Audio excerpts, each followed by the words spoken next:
Hello and welcome to today's video. Today we're still on this business accounting series, and this one is about return on investment, which is very often shortened to ROI. So return on investment. Investment is money that you put into a business in exchange for a share of profits in the future. You don't know what those profits will be because it's the future, and no one can be sure what will happen.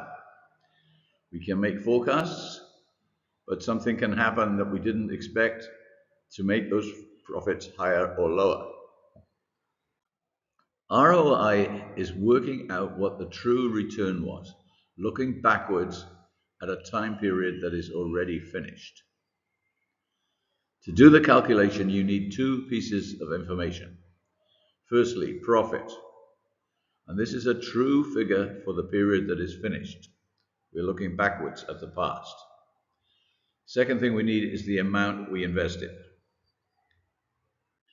So for example, Sokomutu invested 10,000 baht in a new internet business started by Sonege. This was half the money the business needed. Sonege provided the other half, 10,000 baht. After 1 year, the profit is 2,000 baht. Sokomutu's share is 50%, so 1,000 baht. So he earned 1,000 baht on an investment of 10,000 baht.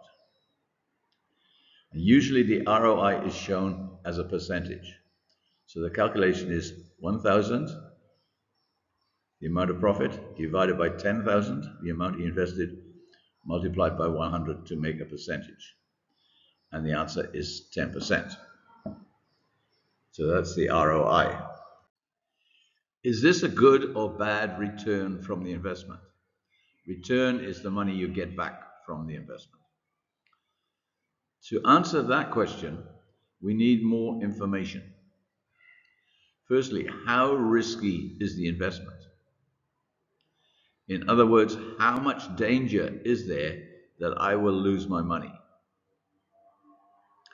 If the risk is high, would you want a higher or a lower return on your investment?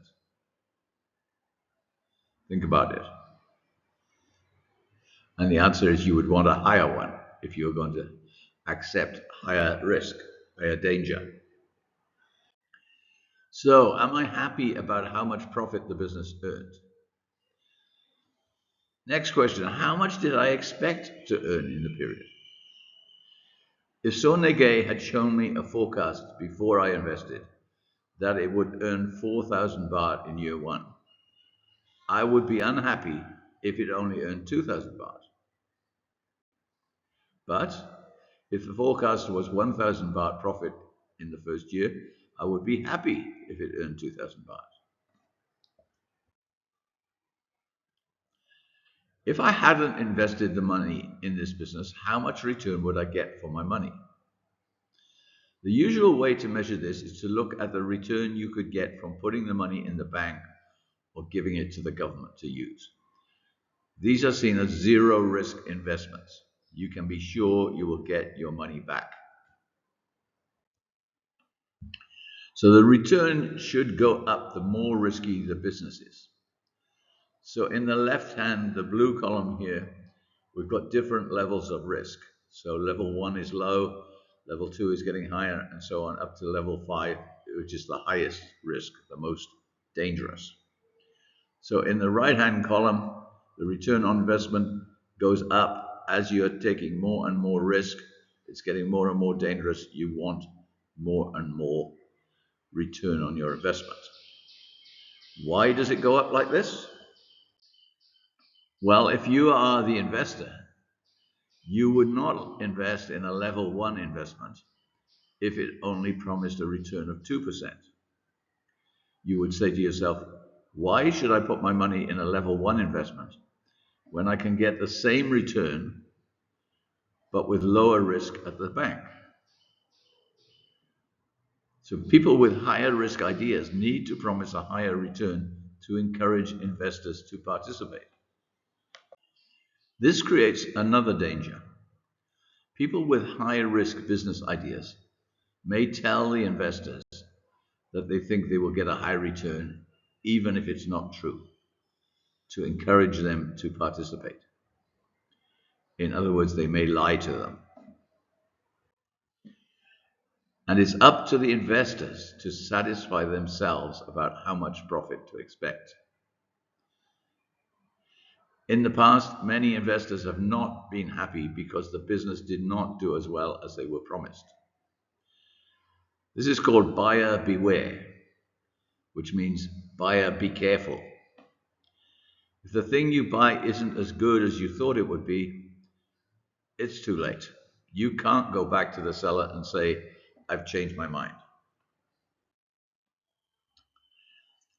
So you should calculate what you expect to earn before you invest your money, before you give your money to the business. And then after 1 year's trading, you should compare the level of true profit with what you thought the profit would be. If it's higher than the forecast, you should be happy. If it's lower, you should be upset. Before we go any further, there is one thing we need to make clear.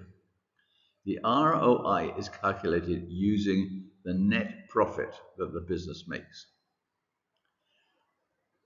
You will remember from the earlier video that in most years, net profit is not all paid to the investors. Some is paid to them, and that is called dividend, and some is kept in the business to pay for new projects that the business has. This amount is called retained earnings. That means that if the ROI is 10%, you might not get that 10% all as cash coming back to you from the business you invested in. Some will be cash, and some will be kept in the company to pay for the company plans to get bigger. Okay, how do you calculate how risky the business is? If it's level 1 or 2 or 3 or 4 or 5. There is no 100% sure way to do this, but there is a checklist of things that you should look at to make your assessment. How much importance you give to each question is where you should use your own experience and critical thinking. If you don't have experience investing, asking advice from a trusted and a skilled person is a good idea. And note, it's not only young people who don't have experience investing. Mostly, young people don't have spare money to invest. Often, people are older before they have spare money, but they still have no experience with investment. And they are shy to ask advice because they think they should already know. Assessing investments is a highly skilled job, so getting professional advice is a good idea. Now, we're just going to look at investing for non-economic reasons. That is, not to get the highest return that you can. So maybe you want to invest in your daughter's business because you want to help her. Getting advice is still a good idea. You may be biased because it's your daughter. That's okay. But if you encourage your daughter to do something that isn't going to work, you have not improved her situation and you may lose your money. So here's a list of things to think about. Firstly, do you know and trust the person who wants you to invest and the other people who will run the business? If the answer is no, you should not invest, however high the return is. Secondly, have they done this kind of business before? If they have, it will be lower risk. If they have not, it will be higher because they have not proved that they know how to do it. Has anyone done this kind of business before? If you are opening a Thai restaurant in Poprah, many people have done this before, even if you have not. So you know it can work if you do it right. If you are opening a Greek food restaurant in Poprah, no one has done it before. So you have two risks. You haven't done it before, so maybe you don't have the skills. Second risk, no one has done it before, so maybe it's impossible. Next question. Do you personally know about the business idea they want you to invest in? For example, if you are a teacher and you have an opportunity to invest in a business that makes school textbooks, you already know what makes a textbook good or bad. If they want you to invest in making a new computer game, you might not know much about it. If you don't know much, it makes it a lot harder to decide how risky the idea is. Next question. Are other businesses operating in the same area successful? For example, if all the restaurants in Mesot are struggling and some are closing, it makes the idea of starting a restaurant in Mesot high risk. To invest in this, you have to believe that the new business can operate a lot better than the average business. And you need to either not participate or be very clear exactly why you think the new business can succeed where other businesses fail. But the opposite is also true.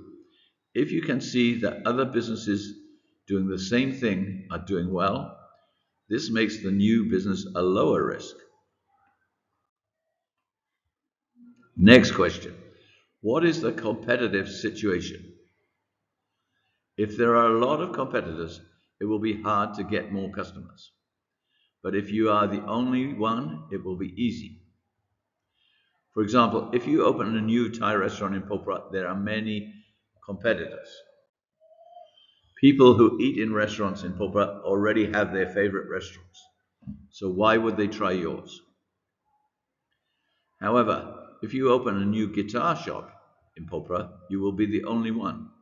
So guitar players in Popra will probably come to you instead of going to Mesot. So summary, it's easy to calculate the ROI. It's equal to the profit divided by the investment multiplied by 100 to make a percentage. So the answer will be a percent. It's much harder to decide if this is a good rate of return or not. High return usually means high risk. For people who want you to invest, they want your money, they will try to convince you that their idea is high return but low risk. Don't believe them. There is a saying that says, if it looks too good to be true, it probably is.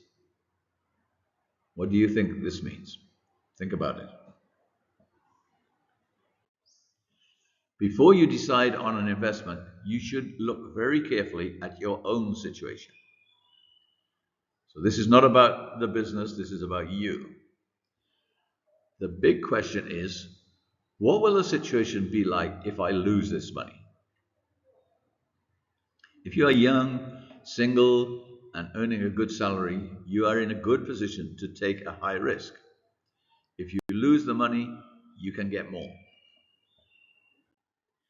However, if you are old and need the money to make sure you are okay in your old age, you should not take high risks because if you lose the money you invest, you may not have enough money for the future. Think also about how long it is before you might need the money for something else. Investment returns go up and down. Some years might be very good, others bad. Remember when we looked at economic cycles. If you need the money for something else, it's hard to sell your investment when times are bad, and you will get a low price for it because the profits, the ROI, will be low. So if your son has just been born and you are saving some money for his university education, you don't need the money for a long time. If the profits go down for a year or two, no problem. You can just leave it where it is until things get better and it's making profit again. But if he's going to university next year, you will need the money soon. You don't want to have to sell if the profits are down. So you should probably sell while the times are good, put the money in a safer investment for the last year until you have to pay the fees. The safer investment might be a bank or a low risk investment where the profit is very predictable.